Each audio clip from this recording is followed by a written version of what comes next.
Pergunta. Veja bem, a pergunta do Caio, a segunda pergunta foi sobre a questão de pessoas com corpos com algumas condições especiais. Primeiro, a gente tem que entender o seguinte: dentro de uma turma, mesmo que eu tenha atletas, eu vou dar aula para uma turma de futebol feminino. Legal, atletas. Mesmo essas atletas terão diferenças nos seus corpos, certo? Níveis de retrações diferentes, níveis de cognição diferentes, facilidades ou dificuldades. Então, eu vou ter sempre. Então, eu preciso entrar numa sala de aula sempre, sempre, independente do grupo, sempre imaginando que eu preciso atender ao máximo a todos. Afinal, essas pessoas resolveram dar uma hora do tempo das suas vidas para ser atendidas por você. E elas não podem ficar ali sem saber o que fazer, com a sensação de que não conseguem fazer a aula. Isso é uma coisa absurda, especialmente porque as pessoas pagam para a gente. Então, o professor tem que ter isso sempre no radar. Eu preciso incluir todo mundo.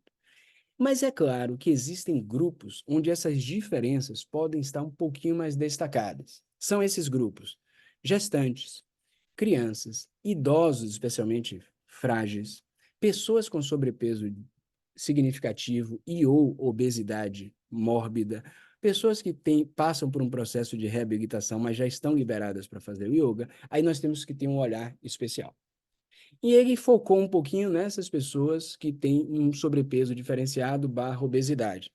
Quais são, como é que a gente vai agir com essas pessoas? Bom, a primeira coisa e a mais importante quando a gente trabalhar com uma pessoa que tem sobrepeso ou obesidade é entender que muitas vezes é difícil para uma pessoa que está fora do padrão, né, estético da sociedade, que é gordofóbica, não é isso?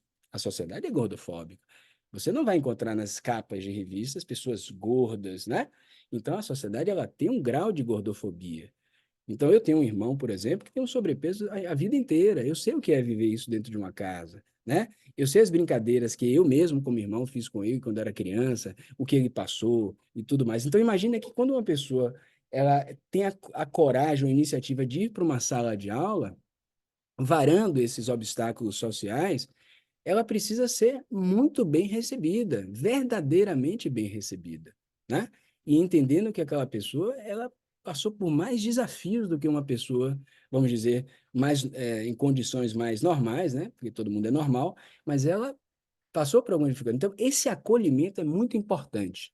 O acolhimento da chegada, o acolhimento da conversa.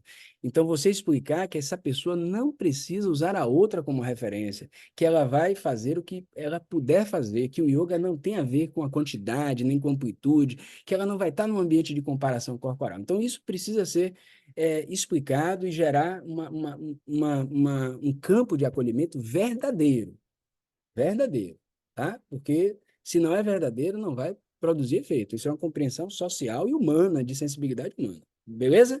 A partir daí vem a questão técnica e a questão pedagógica. Pedagogicamente falando, se você sente que um aluno se sente um pouco tímido na aula, porque isso pode acontecer com grupos um pouco, vamos dizer, desprivilegiados socialmente por preconceito, né, que sofrem, são vítimas de preconceito. Então, você pode, estrategicamente, também observar com sensibilidade o posicionamento desse aluno, até mesmo na sala de aula. Se ele se sente um pouco desconfortável, ele pode ficar atrás das outras pessoas. Mas veja bem, eu não coloco atrás, porque tem que colocar atrás, entendeu? Eu posso colocar atrás para dizer, olha, eu vou te dar um pouco mais de atenção, ou você pode escolher onde você quer ficar. E se você sente uma tendência dessa pessoa ficar mais atrás, talvez isso se confirme, você vai, deixa ali, entendeu? Porque é uma forma também da pessoa se sentir mais à vontade dentro daquela experiência que aparentemente você não vai mudar a cabeça dessa pessoa de uma hora para outra.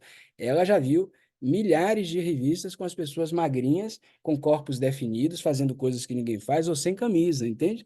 Então, você dá a opção da pessoa se colocar na sala de aula, ou até dizer, olha, se você quiser ficar mais à vontade, eu posso te dar instruções mais específicas. Se você até quiser, pode ficar um pouquinho mais atrás, mas você escolhe o lugar, tá bom? Então, tem a posição. E o que que vai acontecer com as técnicas, né?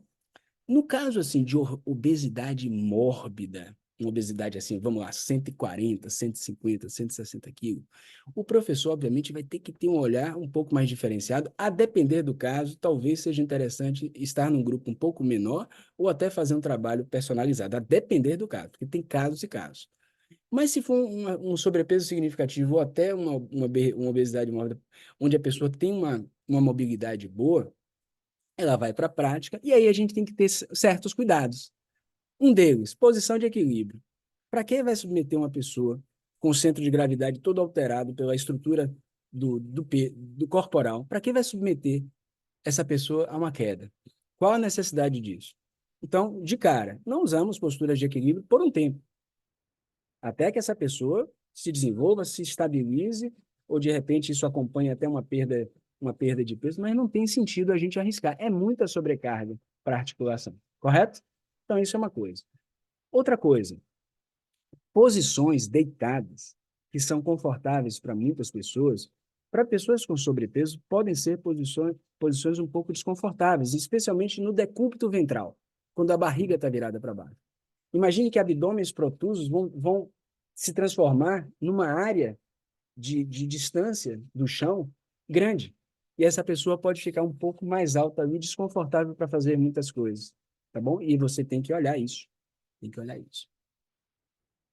Decúbito dorsal com as costas no chão um posicionamento interessante, mas veja bem, algumas pessoas com obesidade mórbida se deitarem abaixo de uma determinada altura não levantam.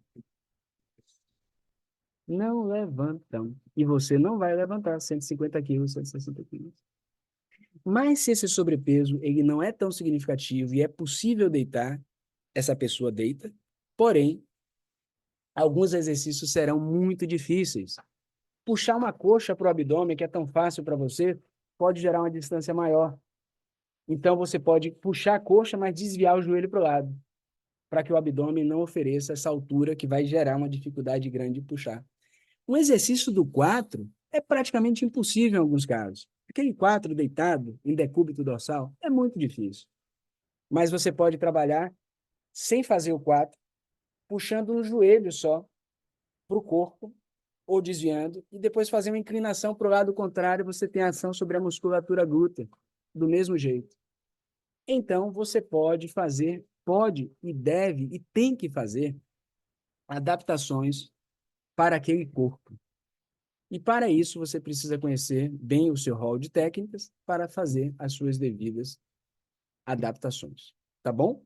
Na hora do Shavasana também, observar se a necessidade, mesmo com tempo reduzido, de acomodação de região cervical, de almofadas abaixo dos joelhos, né?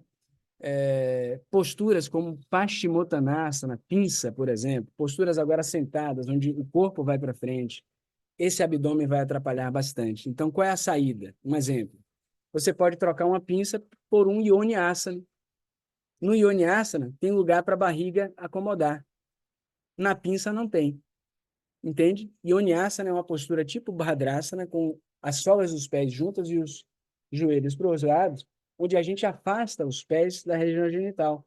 Ou seja, eu tenho todo o espaço entre as coxas, é como se fosse um balão com as coxas e pernas, e eu vou para frente na flexão de coluna bem suave, mas o abdômen tem como acomodar no espaço entre as duas coxas.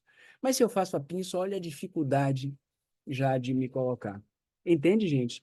Então, finalizando a pergunta do Caio, a gente pode e tem a obrigação de fazer essa, essa adaptação, né? E transformar a experiência das pessoas que têm dificuldade, especialmente com sobrepeso significativo e até mesmo obesidade mórbida, numa experiência possível, agradável, verdadeira, real, até porque o yoga, o Hatha Yoga, dizia isso nos seus textos. O Hatha Yoga é para todos, velhos, jovens, idosos, decrépitos, pessoas sem saúde e pessoas com saúde. O Hatha Yoga diz isso. Por isso, o Hatha Yoga é a única linha original de yoga que abarcou tantas mulheres, tantos homens, tantas pessoas de castas diferentes, sem nenhum tipo de preconceito. Então, a gente precisa, se conhece a tradição, pensar também nisso como motivação. Fora a questão social e o humana de acessibilidade, que é a nossa obrigação como cidadão, colocar isso, como cidadãos, né? Colocar isso em prática. Tudo bem, gente?